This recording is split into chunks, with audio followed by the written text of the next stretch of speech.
بسم اللہ الرحمن الرحیم۔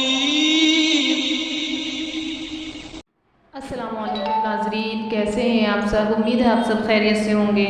آج ہم پڑھیں گے سورہ بقرہ کی تفسیر کا تیسرا رکوع، دوسرے پارے کا تیسرا رکوع اور سورہ بقرہ کی تفسیر کا 19واں رکوع۔ تو چلیے شروع کرتے ہیں۔ بسم اللہ الرحمن الرحیم۔ قرآن کی آیت ہے یا ایھا الذین آمنوا استعینوا بالصبر والصلاۃ ان اللہ مع الصابرین۔ اے ایمان والو، صبر اور نماز سے مدد لیا کرو۔